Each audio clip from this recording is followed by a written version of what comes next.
Good evening once again. It's Monday night. It's 8 o'clock and it's time for the Monday Review Show. I hope you all had a very pleasant Christmas and want to wish you all around the world, because we have viewers from even out to India, Pakistan, Australia, and on this side we've over to America and Canada. So all over, as well as in Europe and in South Africa. So literally all over the world. So very, very happy New Year to you all. Delighted to be joined once again by my regular guest, Keith Hackett, former Premier League referee, former FIFA referee, and former head of the PGMOL. And thanks, Keith, for making yourself available. Pleasure. So, where do we start, Keith? So many things. The penalty incident. Yes. Who are the Brighton. I think it was Brighton. Well, the two heads came together, not quite at the same time. Yeah. But there was a clash of heads, if you like, where one guy put the head in, and then the other guy came in with the head. And the referee, it was Anthony Taylor, I think. Yes, it was. Yeah. Gave a penalty. Now, lots of people saying both players went for the ball. They didn't make contact with the ball at the same time. There was a slight delay. Is that what Anthony Taylor saw as reason, or a reason for giving the penalty kick?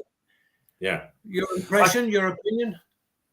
I was surprised when he pointed to the penalty mark, because when I looked at it, first view was the player had gone for the ball, and there was some, if you like, view that the ball had actually been in contact with the head of the player who Anthony Taylor awarded the penalty kick against. So what I try to do is I try to look at, this is a surprise. It's unusual. So it's one of those areas that will create a lot of debate and a lot of discussion, because it rarely happens. What I try to do is I think, well, okay, heads and coming together of heads is obviously to some degree dangerous, but then I try and put it into a foot situation and say, right, okay, let's have a look at if this was a foot challenge.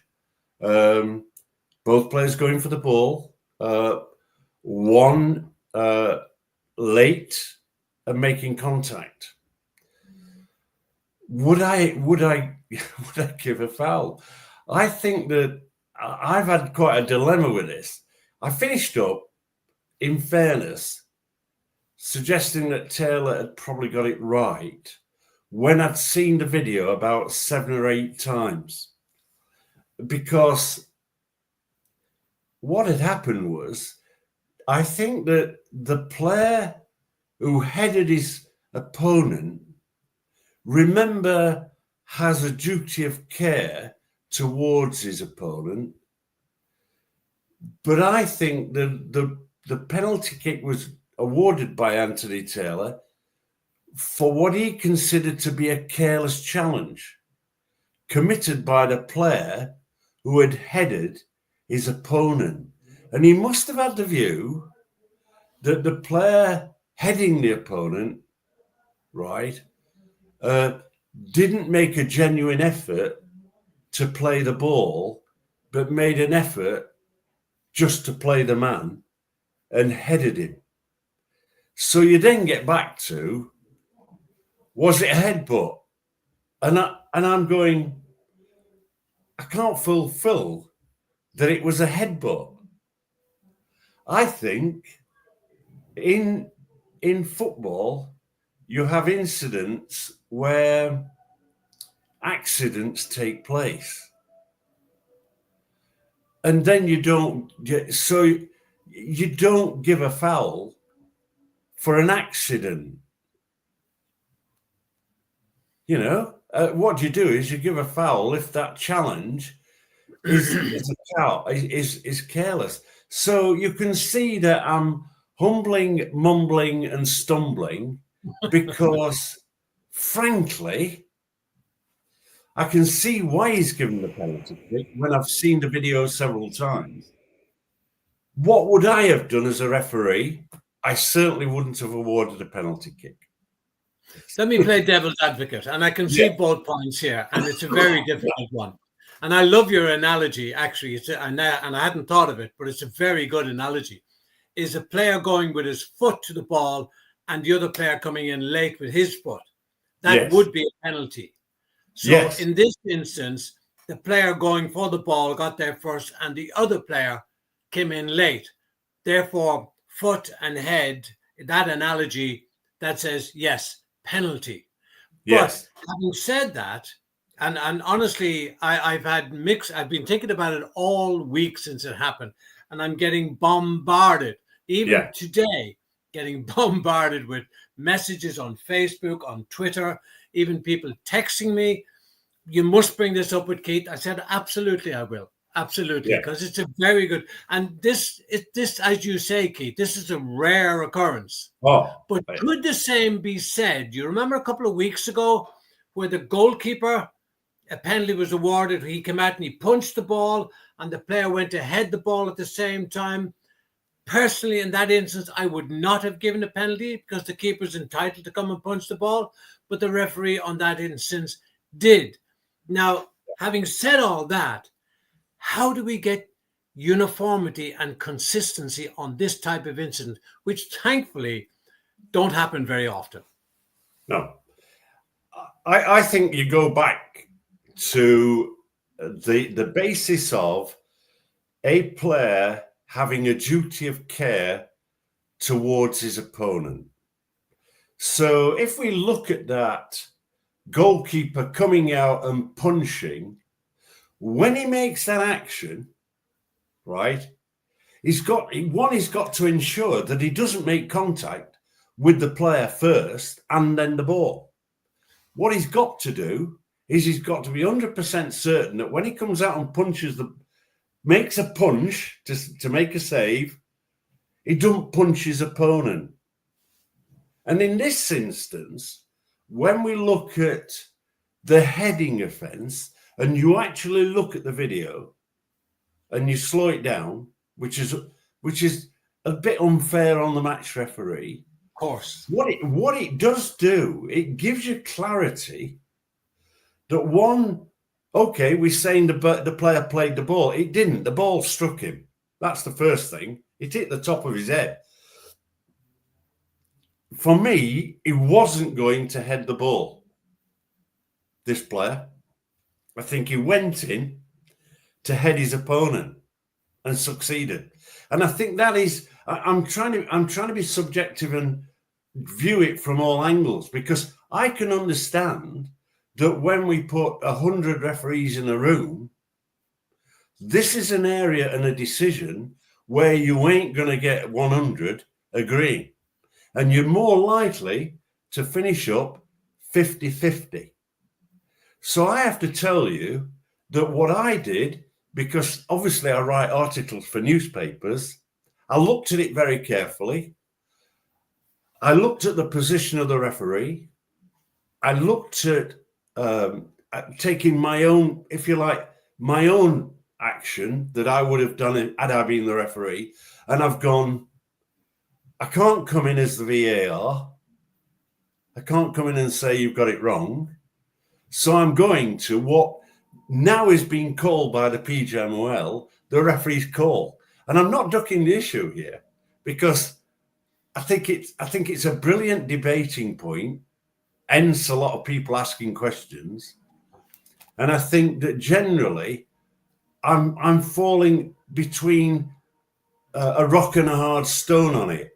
And what I'm trying to do is I'm trying to say Anthony Taylor has actually deemed it a penalty kick. And I'm going back to that first basis of put it in a feet situation. And if this was a late challenge by the foot, which is a late challenge with the head, then that's where you get the penalty kick, and that's where you can support Anthony Taylor.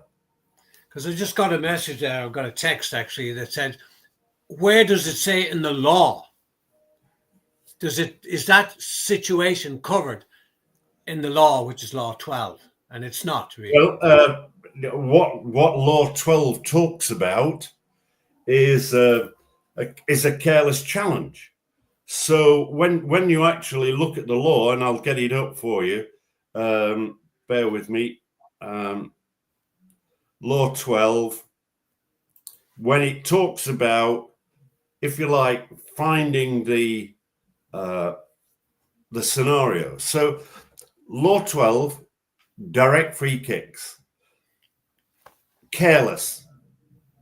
Careless is when a player shows a lack of attention or consideration when making a challenge or acts without precaution. So what I'm saying is, to support Anthony Taylor, Law 12, careless, says that the player who headed his opponent acted without precaution. So Taylor has read it as a careless challenge. For a careless challenge, it's an award of a free kick or a penalty kick, full stop. So there's the law. So, but it is a direct free kick. It's not indirect for dangerous play. No, it's a direct free kick in terms of careless. And so this is you're quite right, because when I saw this challenge, and I recommend all the referees that come into our show, when you have this type of debate and football throws up these difficult areas, you don't want them to happen when you're in the middle refereeing. You almost want them to happen for another referee so you can learn from what the action is taken. Yeah. So in this situation, I'm supporting Anthony Taylor, as I have done in the newspaper, on the basis that this player who headed his opponent acted without precaution. The ball hit him rather than him playing the ball. And you then get into all the semantics, because out there'll be a lot of people who can defend and go the opposite direction and put up a case for not awarding a penalty kick. But this is why we have a referee. Yeah, and the law covers him, because it says the referee's, paraphrasing, the referee's decision is final, and players must obey and respect his decisions, which they don't always do, which leads us nicely to the next one, Keith. The amount of players still crowding around a referee, some right in it. There was one incident, I can't think, the player was right in the referee's face. Yeah. Why in heaven's name do they allow that to happen without taking some kind of action? Yeah, I thought this was disappointing. First of all, it was Derek Bond. I think he's a new referee, isn't he? Yeah, it was Bond, the referee. First of all, I don't think he was. I think he needs to examine his movement profile. Again, I raised the issue, and that is the importance within a referee to have the ability of a explosive sprint, to be able to move 3 to 5 yards in a matter of a couple of 3 seconds, that quick. Yeah. And this is what referees have to do in the training, because football is not on train tracks. Players do silly things, and players do the unexpected. And when they do the unexpected, sure enough, they get fouled by the opposition often. So there was a hot spot for me. And I thought the referee was slow to get to a good viewing angle and hesitated, or literally didn't award what was a clear penalty kick offence. So he's not done his job. Now what happens is, up comes screaming in his face this player, right? He's run 15 yards. He's within a couple of feet of the face of the referee. Or less than a couple of feet. Yeah, absolutely. Yeah. And that's not going to happen when I'm refereeing. And that's not going to happen when referees out there listen to what you and I say, because that is a clear challenge to the authority of the referee. Referees have a process, and I don't know if you've noticed, Errol, but when we have this process of the VAR looking at an incident, this isn't now becoming an excuse for players to start surrounding the referee, and the referee doesn't help himself because he starts getting into a conversation. Yeah. So, look, first of all, this player minimum on the dissent front would have had a yellow card out of my pocket like a flash shown. Minimum yellow card. I don't know exactly what he was saying, but with the venom, I suggest it might even have been a comfortable red card. Yeah, and I'm sure they weren't exchanging pleasantries, that's for sure. Correct. And therefore, for me, this was one, a referee not being in a good position to judge an offence when it was a clear penalty kick, challenged by the player, and then a group of players coming together to challenge as he waited for the VAR to tell him it was a penalty. Yeah. And he went to the screen, I think. It was put, at the elite level of the game. I came away disappointed in this referee's performance. 3 penalty kicks in the game. And I'm not worried how many penalty kicks a referee gives. If offences warrant a penalty kick, then give the penalty kick. Absolutely. There was a referee in South Africa gave 5 penalties in one game, and people criticised him from the high heavens. So, what is a penalty? It's just a direct free kick inside the penalty area is a penalty, like it's a direct free kick outside. That's the only difference. Yeah, and absolutely no problem with giving it. So, I think, when you're squeezing play, and you have to squeeze play, a lot of critical incidents, and if you like, incidents that create a lot of confusion, not debate and discussion, centre around the penalty area. Yeah. So don't stand off the edge of the penalty area by 10, 15 yards, trying to save your legs in case it breaks out. I understand all that. Get to the edge of the area and on occasions penetrate the penalty area, because what you've got to do with this explosive sprint is also move to the left or move to the right in order to get a good view. Now, just a word of warning, because once or twice this referee and even Michael Oliver in his game managed to secure a position where there was a player, there was him, and another player to his right-hand side, and this player on the wing wanted to pass the ball to his colleague, and Oliver prevented that because he was in line and preventing the pass. So please, when I talk about movement, read what's likely to happen with the next phase of play, and that means you might have to back off and give some yards. So this whole question of squeezing play is a little bit like is it a tambourine, whatever, of an accordion? It's a little bit like that. Proximity to play sells decisions. Yeah. Get too close, and what you're doing then is missing the upper body fouls as you concentrate on watching fouls at the foot. So I think those are the things that referees have got to watch for.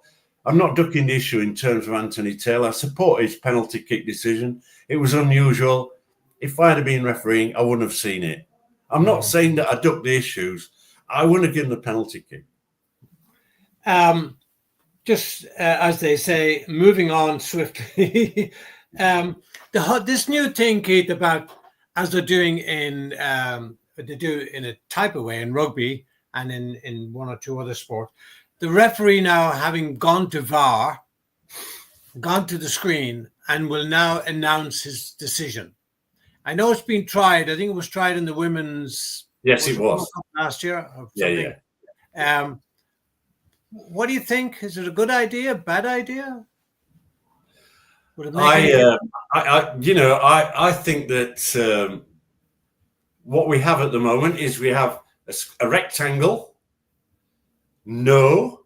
It pulls the yellow card. No. Puts it back in his pocket and produces the red. I think that's very clear. I think it does the square and he points to the penalty mark. It's a penalty. So if he doesn't point to the penalty mark, he's not giving the decision.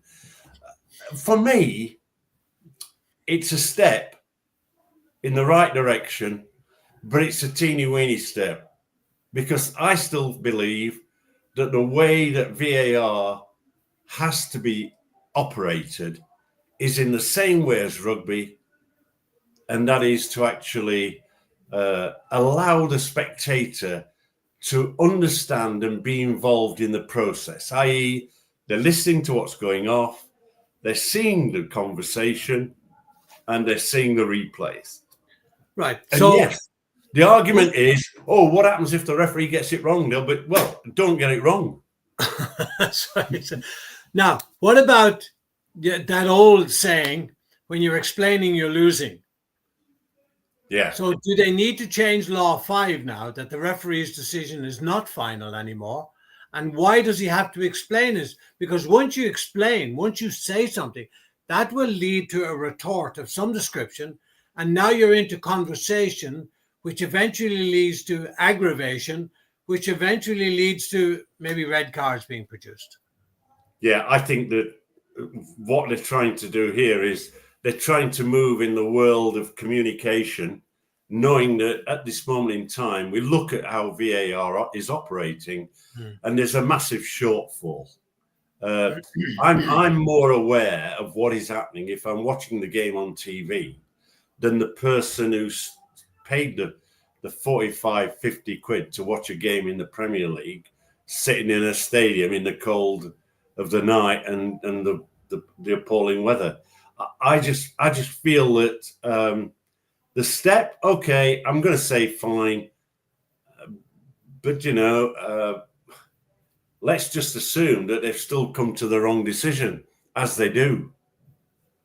The howls of protest, because you've tried to give clarity, are going to increase the amount of dissent coming from spectators. So I think that in itself is, I can understand why they're doing it. Some of the things that's happening in football are worrying. Can I just talk about another subject? Absolutely, yeah. Right. To confirm, in the law, a goalkeeper, once in possession of the ball in his hands, has 6 seconds in which to release the ball. Right. I know where you're going with this. Oh, yes. So the whiz kids, and that is aimed at, right? Let's be clear. This is aimed at stopping time wasting. That's what that law is for. So what are we going to do now? We're going to say you can have 8 seconds. And now, referees, you're not going to do what you've done before, ignore the law. You're going to apply the law. And 8 seconds, right? So you've already increased the amount of wasted time. And now what you're going to do is penalise him and award a corner kick. So you've now got 8 seconds. You've awarded the corner kick. You've got people in and around the penalty area pushing and shoving. The referee goes in as his usual case, tells them all to behave. They don't, apart from one occasion this weekend where we saw a goal ruled out because of grappling in the penalty area. Well done to them. But so we're inventing a new law, or we're stretching a new law to accommodate the players, but we're going to be increasing the time lost, not reducing it. I don't think these guys, administrators, think things through. Well, Keith, how can he award a corner kick if the ball is still in play? Well, look, This is the manipulation of the law. That's a rhetorical question because I mean, I know the answer and you do too. The ball is still in play. Why not an indirect free kick against the goalkeeper? The things that happen in football begin to worry. I mean, look, in Belgium, I think involving Anderlecht, when an error was made on VAR, as they are regularly in England, in Belgium, they replayed a game. They've replayed a game in Belgium because of an error, VAR error. So you suddenly go, they're on their own. Why have they done that? And now you've got this panel of experts, referees, players, whatever, sitting around a table and whizzing things up. And if ever I saw a daft idea, this is it, because it's aimed at reducing time. So you're increasing it from 6 to 8, and then you're awarding a corner kick, which further reduces the amount of playing time, whilst they position the ball outside the quadrant, as they normally do. There's all the grappling that goes off inside the penalty area that they completely and utterly ignore, apart from going in and saying, be good boys, don't do it, come out. That continues, ball in the back of the net or cleared. I mean, I should have, because, you know, we, as a former, both of us as former international referees, I feel for the grassroots referee with some of the decisions that have been made. I've mentioned this before, but you've got a guy in a local park on his own, no assistant referees. And he's got to start judging time, and he makes a decision that creates huge conflict. He's then got a corner kick to sort out. And you suddenly go, can you please think about grassroots football and the referee at local list level when you start to manipulate the laws of the game to suit the Premier League or the Bundesliga or the Champions League, that you've got one referee, two assistant referees, fourth official, a VAR. We don't include the bus driver in how many people have to. Is there any for all the reasons, there's that many people involved in the decision-making process. Yeah. It's crazy. I think it really is crazy. Extending the 6 seconds to 8 seconds. I counted, deliberately counting it, and I had my son here and his wife, and we had the grandkids here for the last weekend, which was fantastic. Yeah. But we were watching the matches, and even he is pointing out, how long does it take the goalkeeper to release the ball?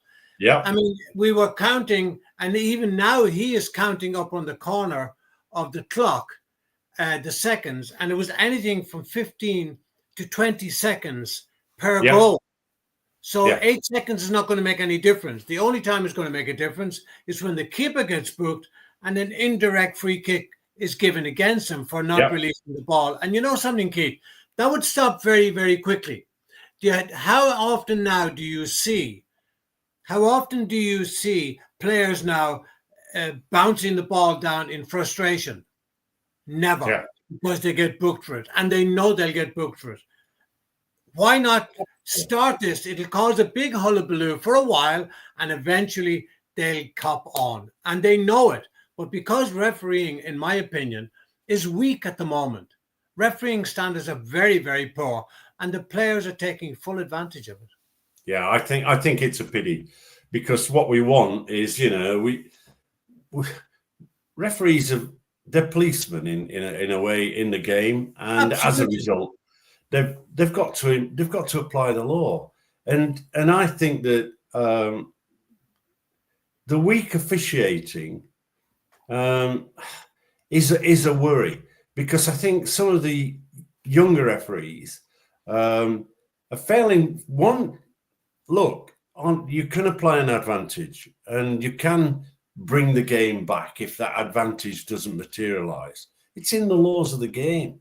Yeah. There are some times when they come in very quickly and you suddenly think, why are they doing that? They allow players to stand over the ball. They're all aspects of, if you like, what might be considered minor offences, but they are in fact undermining the match official. And I think that when we look at VAR and how it is operating, I don't think anybody in the game can be happy with the way it's operating. There are some decisions where VAR, even over the weekend, I think VAR came in and ruled out a goal, having seen grappling taking place in the penalty area. And I thought, good on the VAR and good on the was not allowed to defend the ball. And we've got now, haven't we? Look at the penalty kicks over the weekend and look at them next week. And is the player, the kicker, is he operating within the law? Is he actually stopping in his run-up? Absolutely. So I want you to look at that and say, well, just a minute, can we learn from this? Because ultimately, at the end of the day, what we're trying to do here, aren't we, with your show, Errol, is not to hammer referees. It's actually say, look, use these experiences that we see, that we discuss as learning points for you in the future. Have your opinions. You know, I correspond with a referee that lives in your part of the world, and he's doing extremely well. He's new into the game, and he's advancing. He listens to this show. I'm not going to mention his name to embarrass him, but you know, this week we were having a discussion, not an argument, because we didn't have the same view. And I said to him, I don't mind that, because laws of the game, in many instances, are subjective. And you will have your view. The one thing you have to do as a referee is don't look bemused, like some senior referees do. Don't look surprised. You're selling ice creams in the middle of winter. Have it. You know, actually sell the decision in a positive manner. And up here, you might have like, oh, crikey. But if you sell it, and you're firm and confident in that, you will get away with lots of things. Well, Keith, again, we're way over the time, but I'm going to put down that about the player run-up for the penalty kick for next week discussion. But I'm sure that there are games on nearly every evening this coming week and over the weekend. So I'm sure we'll have lots more to talk about and discuss. Thanks very much again, Keith, for joining me. It's a real pleasure always having you and listening to your expert advice. And thank you out there for tuning in and watching. Keep your comments coming in. But until next week, next Monday, 8 o'clock, usual time, goodbye and God bless. Thank you. God bless.